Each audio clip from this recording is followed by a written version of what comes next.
Con su venia, señor presidente. Para alusiones personales. Bueno, gracias, senadoras, senadores, por sus preguntas, sus intervenciones. Me referiré a los puntos más destacados que he tomado nota, empezando con mi querido amigo Germán Martínez. Nada más precisar, Germán, que no es exacto el dato sobre lo de Nicaragua, porque el tuit al que haces referencia es de fecha 21 de septiembre. Y el retiro, nosotros llamamos a consultas a nuestro embajador el día 21 de junio de 2021 y sacamos un comunicado, México y Argentina. El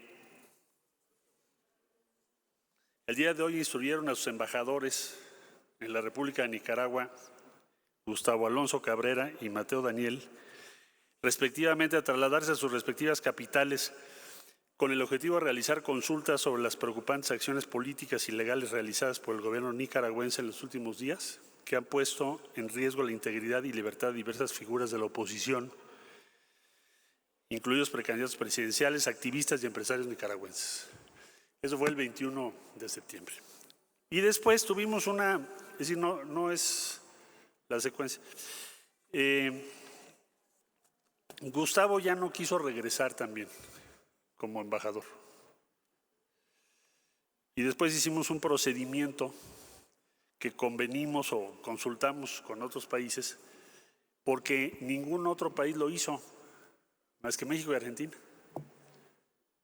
Luego hicimos una consulta con los demás países para decir, bueno, ¿cuál es la mejor forma que podemos tener, de acuerdo a nuestras tradiciones diplomáticas, para mostrar la preocupación del gobierno de México? Esto, por supuesto, fue del conocimiento del presidente de la República, del presidente López Obrador. Yo no tomaría una medida de este tamaño sin su consentimiento.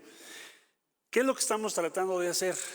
¿Por qué tenemos un embajador? La opción de romper relaciones hoy no la tenemos como una opción de corto plazo, porque pensamos, además de las razones de nuestra tradición diplomática, tendríamos que romper relaciones con muchos países en donde hubiese violaciones a derechos humanos. O sea, hay que elegir, y la Constitución es muy clara ahí. ¿Qué es el camino más eficaz, Germán? Pondría yo la reflexión, por ejemplo, del caso de Venezuela.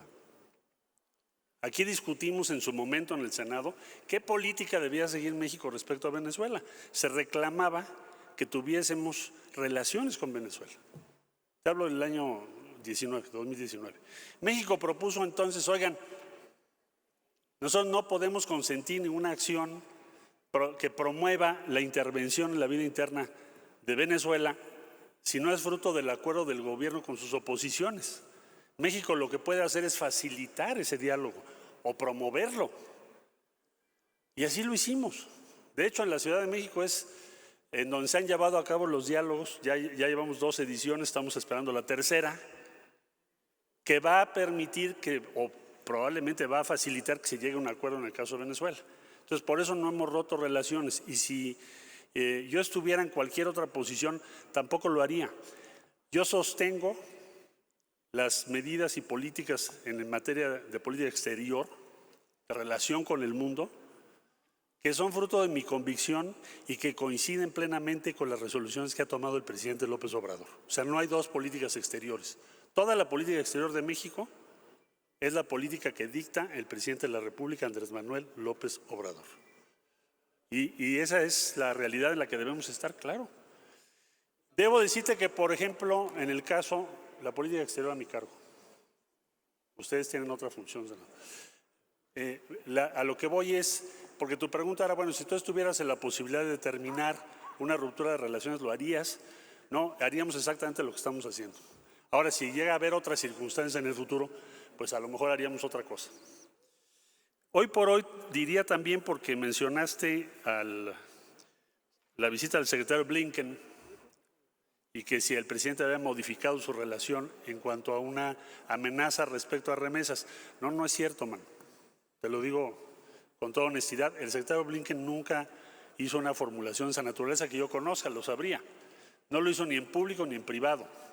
Y en la reunión que sostuvo con el presidente de la República no mencionó eso, para nada. ni hizo ninguna amenaza, debo decir. La reunión de diálogo económico a alto nivel, que es la que se llevó a cabo en la Ciudad de México, fue muy exitosa y no giró sobre la diferencia o potencial diferencia de un panel u otro, me refiero al de energía, reglas de origen, en fin, sino sobre una visión común respecto a la región Norteamérica para los próximos años. Y en eso hay un acuerdo importante del presidente López Obrador y el presidente Biden. Tan es así que el propio diálogo surgió de la conversación en Washington, de la cumbre de líderes de América del Norte, entre ellos. Es decir, el presidente López Obrador ha sido un promovente permanente de acelerar esa integración de América del Norte. Entonces no fue tema y no hubo tal amenaza respecto a las remesas. El senador Mancera me consulta sobre la demanda respecto a armas. Vamos a apelar porque es lo que procede legalmente en Estados Unidos. La resolución a la que nos referimos es de parte de un juez, pero tienes que ir a la siguiente instancia. Y ahí lo que vamos a argumentar es que no es de aceptarse la interpretación que el juez hace respecto a la inmunidad en otros países. O sea, hay una contradicción en lo que dice el juez, porque la primera parte dice, reconozco que México presentó pruebas, reconozco que estas armas, o bueno, admito, o reconozco, o doy fe, o ingreso ese argumento, pero en la segunda parte dice, pero tienen inmunidad respecto a lo que se haga en Estados Unidos y en cualquier otro país.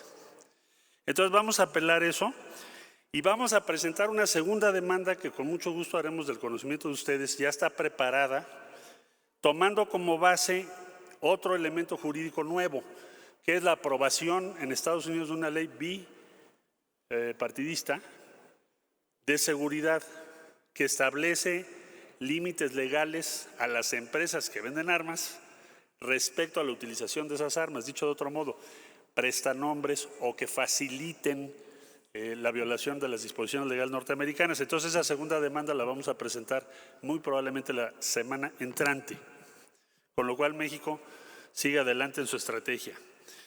Debo decir que promovimos una audiencia en la Comisión Interamericana de Derechos Humanos que va a tener lugar ahora en octubre. Ahora, tenemos que partir de la base de que Estados Unidos no le reconoce jurisdicción a los órganos interamericanos respecto a su sistema jurídico, pero de todas maneras lo vamos a incluir en el debate respecto a derechos humanos en el hemisferio, porque es un elemento sustantivo en todo el continente, este tema del tráfico de armas. Fentanilo fue creada la pandemia por la industria farmacéutica norteamericana, algunas empresas de la industria farmacéutica. Y se prohibió, esto empezó en los años 90, fines de los años 90. El fentanilo fue sintetizado en 1959 y el diseño de la molécula de este compuesto se desarrolla en 1959 para operaciones profundas. Por ejemplo, operaciones a corazón abierto que duran 7-8 horas. Pero a fines de los 90, una empresa en Estados Unidos obtiene permiso de la FDA para distribuir un analgésico, oxicotín, o en inglés sin el acento, que se empieza a distribuir en todas las farmacias de Estados Unidos.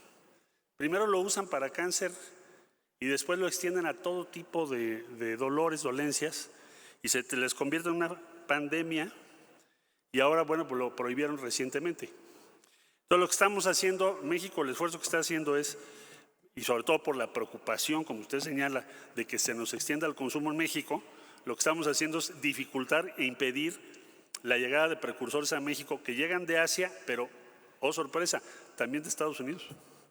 Estamos ahora en ese, y vamos a presentar la semana que entra el reporte. Las propuestas que usted ha hecho, ya la Cancillería dio opinión sobre ellas, que nos hicieron favor de consultarnos y ya está en poder del Senado. Sacil menciona el caso de Puerto Chiapas y las posibilidades de inversión. Bueno, coincido en que se requiere terminar el puerto requiere una inversión para evitar la fuerza de la marea, que es muy importante en esa zona. Ya está hecho el proyecto ejecutivo, sabemos de ello, porque así lo ordenó el presidente de la República. Y lo que hemos hecho es, bueno, primero China ya, como ustedes saben, le dio registro sanitario al sorgo y al plátano, que podría ser desde el puerto Chiapas, que se exportara. Hoy en día hay que hacerlo vía Manzanillo. Entonces tenemos que mejorar la logística. Ahí tiene usted razón, lo podemos hacer, pero ya tenemos ese registro. Y por el otro lado hay una serie de posibilidades con la Unión Europea, también en la modernización del acuerdo, que podrían significar inversiones significativas en esa región, en esa zona. Y con mucho gusto le mando yo el informe más detallado. La senadora y querida amiga Cora nos dice,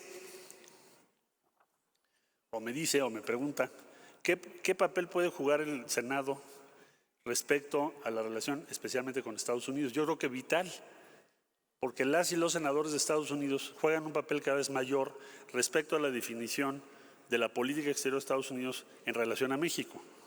Entonces, en el caso del papel que nuestro Senado de la República puede jugar, que es muy importante desde luego, desde el punto de vista legal, bueno, pues desde el punto de vista político, me parece que, por ejemplo, pensemos lo que podría significar que el Senado de México tenga un posicionamiento cuando sea la interparlamentaria respecto a la legislación norteamericana que establece la inmunidad de la industria de armamentos. O sea, ¿cómo de un lado me hablas de seguridad, lo cual es legítimo, y por el otro lado le das inmunidad a toda la industria de armamentos, y tenemos inundado el país, pero no solo México, otros países en la misma circunstancia?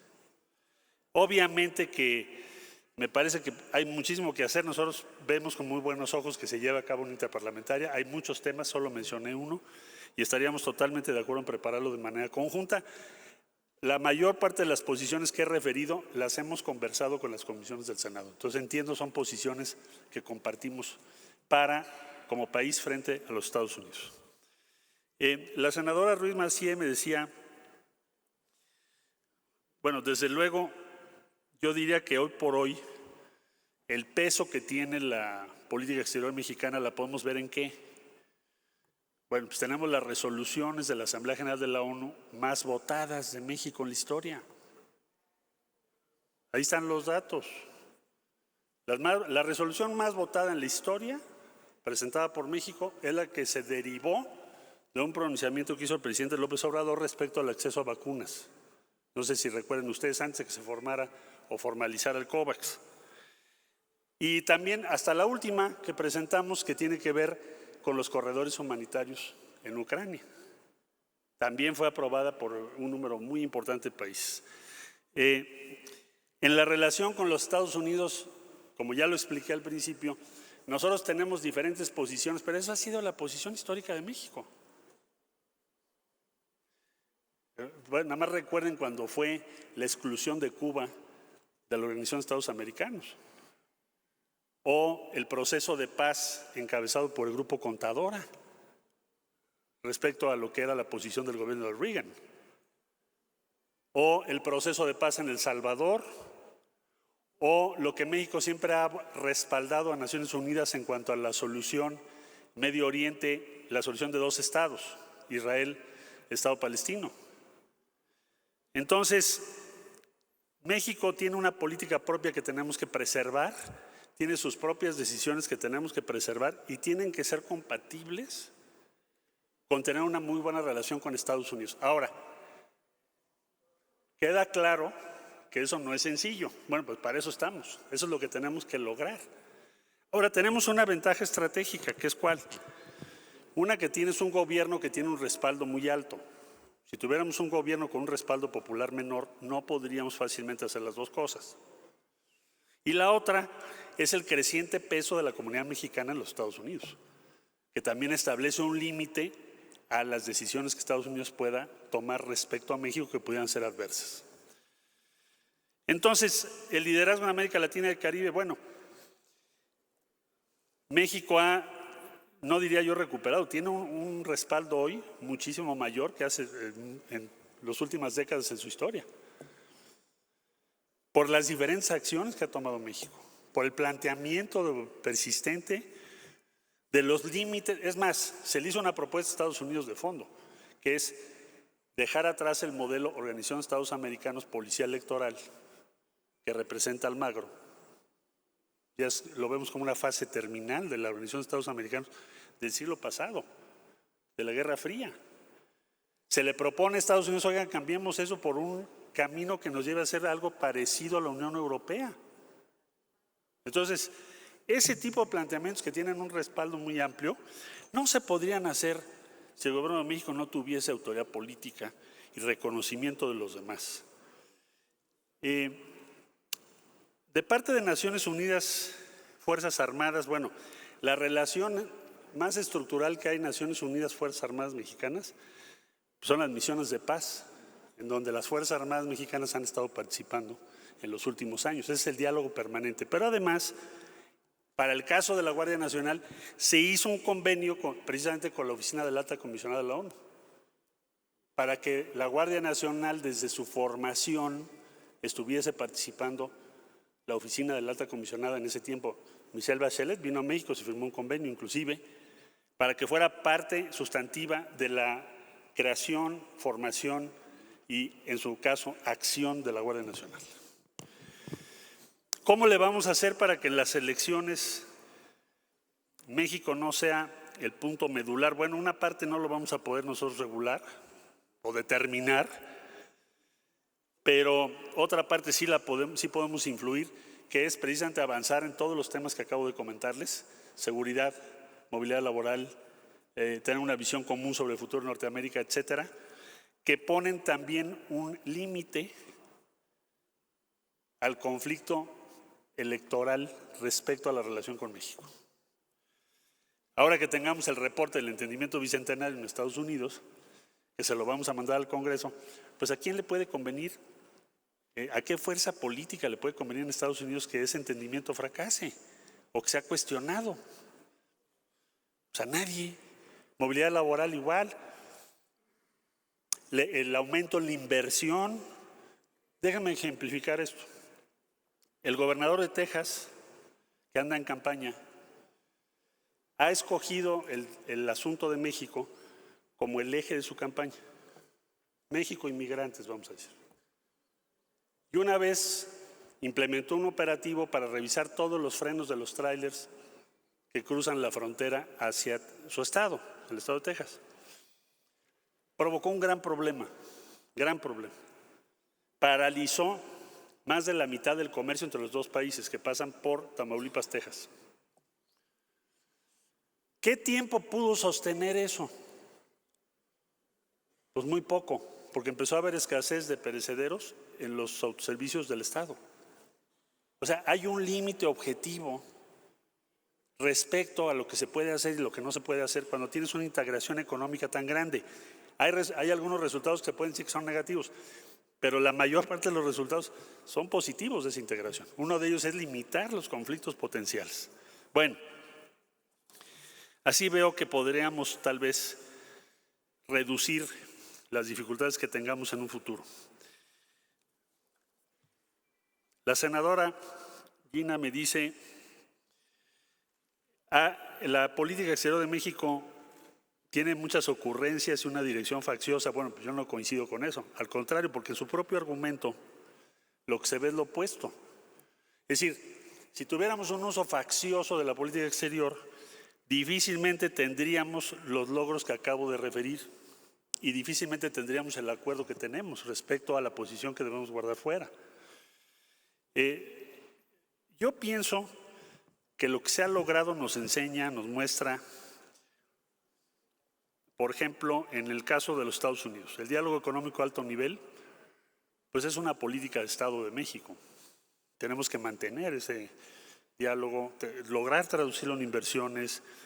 Qué bueno que se reactivó, se retomaron cosas que ya se habían avanzado y están avanzando otras.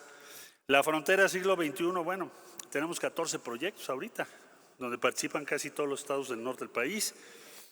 La reunión con Canadá espero que también sea muy productiva. Tenemos una buena relación con Canadá ahora.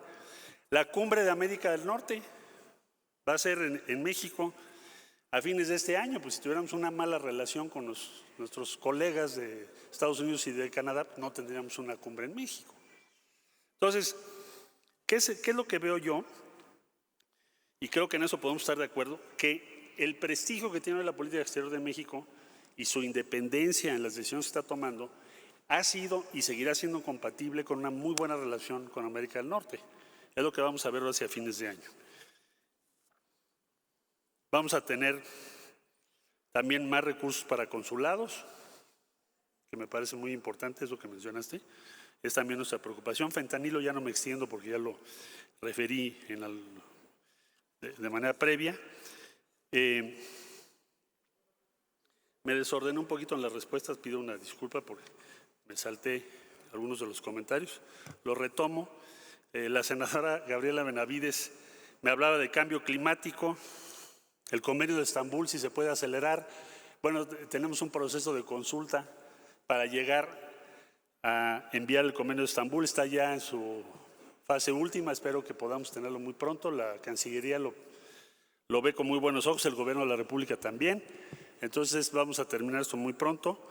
Estamos preparándonos para ir a la COP, cambio climático, vamos a estar ahí presentes. México tiene el compromiso de llegar de 29, pasar a 35% de generación de energías limpias o denominadas limpias. Vamos a llegar con el compromiso cumplido, vamos en esa ruta ya. Y no solo eso, se va a aumentar inclusive la propuesta o el objetivo que estamos planteando.